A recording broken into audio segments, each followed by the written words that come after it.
Bonjour à tous, merci. Donc je vais en effet vous parler de prédiction dynamique dans le contexte de la transplantation rénale pour prédire l'échec de greffe. Alors ces travaux ont été réalisés au sein de l'équipe SPHERE, une unité INSERM à Nantes.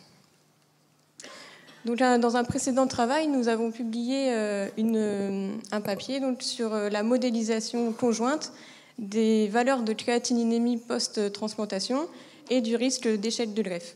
Donc, cette modélisation prend en compte de manière simultanée le temps de survenue de l'événement, que ce soit le retour en dialyse, la retransplantation ou le décès, et les valeurs de créatininémie qui sont en fait le biomarqueur de la transplantation rénale qui reflète l'état de fonctionnement du greffon en quantifiant le taux de déchets présents dans le sang. Voilà l'écriture de la modélisation conjointe. Donc, ce sont deux sous-modèles qui sont estimés de manière simultanée.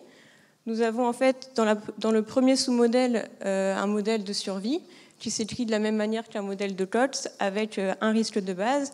Et puis ensuite, nous avons des facteurs qui sont associés à la survenue de l'événement.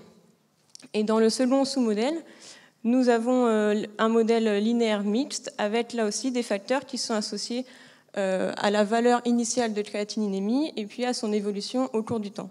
Et ces deux modèles sont estimés de manière simultanée via le partage d'effets aléatoires. Voilà. Justement, concernant ce modèle, en fait, une des premières interprétations qu'on a pu faire dans le premier papier, c'était sur l'interprétation épidémiologique, qui peut être assez riche, justement, avec les différents facteurs de risque et leur association sur l'un ou l'autre des processus. Et ensuite, après ce travail, on s'est posé la question de l'utilité clinique, en pratique, en fait.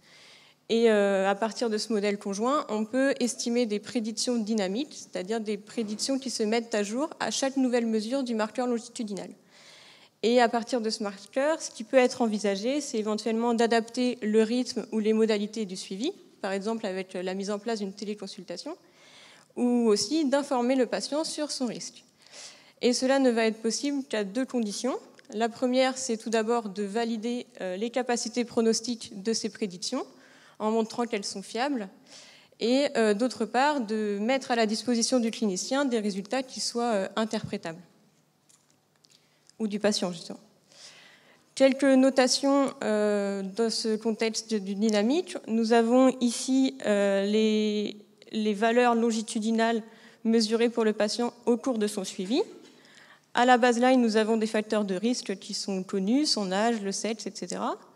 Et puis, du coup, à chaque dernière mesure de créate, on va pouvoir donner une prédiction du risque d'avoir un échec de greffe sur cette fenêtre d'intérêt.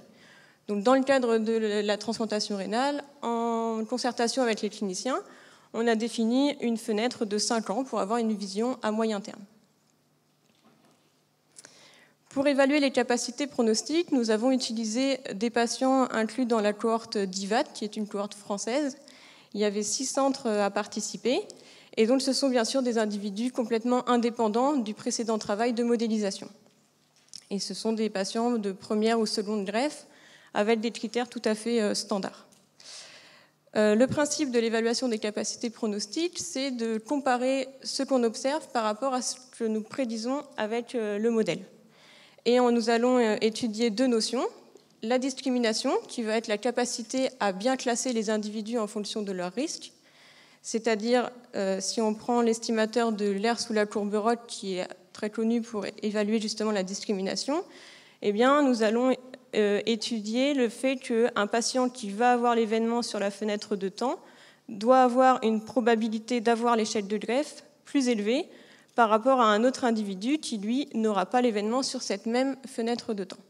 Et plus la valeur de l'air sous la courbe Roth va être élevée, plus la discrimination sera bonne. Et une autre notion que nous avons un peu abordée dans une précédente présentation, c'est la calibration. Donc la calibration, c'est le fait que le modèle donne la juste probabilité pour un individu. Donc si on prend un sous-groupe d'individus, si pour ces individus nous observons 20% d'événements à survenir sur une certaine fenêtre, eh bien on doit avoir des prédictions qui aient une moyenne de 20% pour ces individus. La calibration, elle est souvent évaluée de manière graphique, avec une interprétation un petit peu subjective. Et donc, c'est pour ça que nous avons été amenés à faire un second travail qui était de mettre au point un nouvel indicateur qu'on a appelé la courbe de R², qui permet d'évaluer de manière simultanée à la fois la discrimination des prédictions, mais aussi leur calibration. Donc c'est un indicateur qui va résumer les performances pronostiques du modèle. Cet indicateur, il peut varier entre -1 et 1. Donc, plus il va être élevé, plus les performances du modèle seront bonnes. Et en fait, sous l'hypothèse d'un modèle bien calibré, on peut l'interpréter comme la différence de risque entre les patients à fort risque et les patients à faible risque. Donc, dans le contexte de la survie, c'est assez rare de mettre en évidence deux groupes très distincts.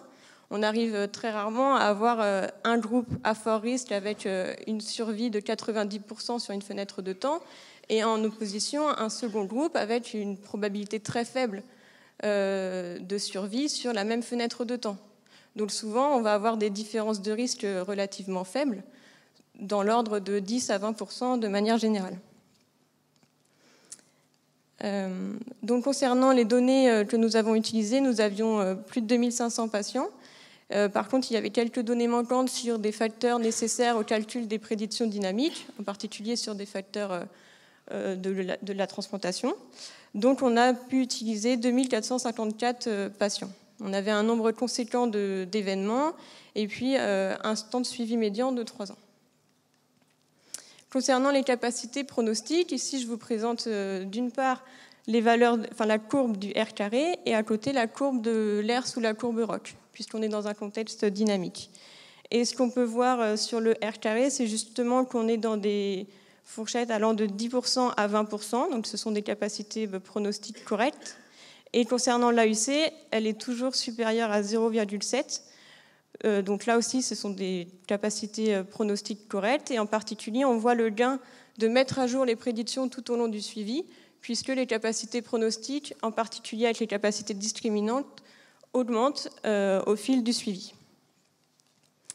Alors, je devais prendre 2 exemples avec une mise en pratique sur une application Shiny.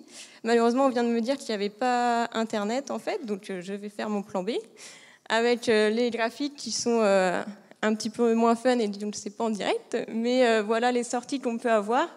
On a justement, comme je vous l'ai présenté au début du contexte, les points qui représentent l'évolution du patient en termes de l'évolution de la créatininémie. Donc, plus elle est élevée, plus le patient se dégrade. Et puis, on a la mise à jour du risque avec une courbe de survie individuelle dans la partie droite des graphiques. Et en pointillé, vous pouvez voir une autre droite qui correspond au risque moyen des transplantés rénaux. C'est en fait une sorte de référence.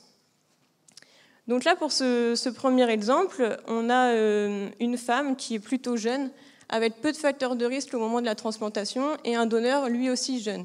Donc c'est une femme qui va très bien, ce qui se confirme avec le premier graphique à la première date de suivi à 1 an post-transplantation. Elle a un risque d'être en vie 5 ans après qui est très élevé, qui est même supérieur à la probabilité de survie moyenne des transplantés rénaux.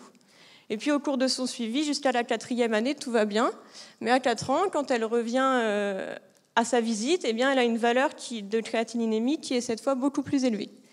Et donc, on voit tout de suite que sa probabilité de survie 5 ans après chute considérablement. Et cette fois, elle est bien inférieure à celle des transplantés rénaux moyennes. Et au cours de son suivi, ces valeurs restent élevées. Et en effet, cette patiente, elle va retourner en dialyse à 9 ans post-transplantation. Donc, avec cet outil objectif, en fait, ça peut permettre d'alerter le clinicien bien en amont, puisque 5 ans avant, on avait l'information. Et maintenant, si je prends un autre exemple qui est un petit peu l'opposé, en fait, on a une personne qui est plus âgée, c'est une femme aussi, qui est transplantée pour la 2e fois, et qui a quelques antécédents médicaux au moment de la transplantation. Donc là, cette fois, la personne, à 1 an post-transplantation, eh bien, elle est plus à risque que la moyenne des patients transplantés rénaux. Elle a un risque un petit peu plus faible d'avoir son greffon encore fonctionnel 5 ans après. Mais ce qu'on observe, c'est qu'au cours de son suivi, eh bien, cette patiente, elle est très stable. Elle a des valeurs de créatininémie qui sont vraiment très stables et du coup, son risque d'être en vie est lui aussi stable, voire s'améliore, pour passer au-dessus du risque moyen des patients transplantés rénaux. Donc là aussi, peut-être qu'on pourrait envisager une prise en charge adaptative au cours du suivi, puisqu'elle est à fort risque, le médecin voudrait absolument la suivre de près au début, mais au vu de son évolution, peut-être qu'on pourrait lui proposer un suivi en télémédecine pour alléger les contraintes. Et donc pour conclure, ce qu'on essaye de faire dans ce travail, c'est en fait une implémentation de la médecine 4P, c'est-à-dire la médecine personnalisée, participative, préventive et prédictive. Notre but, c'est d'essayer de donner des outils pour informer le patient et avoir une prise de décision sur la prise en charge plus partagée entre le médecin et le patient. Les perspectives de ce travail sont principalement le format de la présentation. Le tel que je voulais présenter aujourd'hui, c'est quand même une représentation assez particulière pour des spécialistes du domaine de la survie ou des données longitudinales peut-être. Donc éventuellement, on envisage d'avoir des discussions avec des psychologues ou des associations de patients pour voir quelle probabilité présenter et surtout sous quel format. Et bien sûr, si vous êtes intéressé par ces présentations ou pour appliquer cela à d'autres pathologies, on est aussi ouvert pour des collaborations. Alors je vous invite surtout à aller voir l'application Shiny qui est en ligne et le site du laboratoire commun RISCA si vous souhaitez plus d'informations. Merci.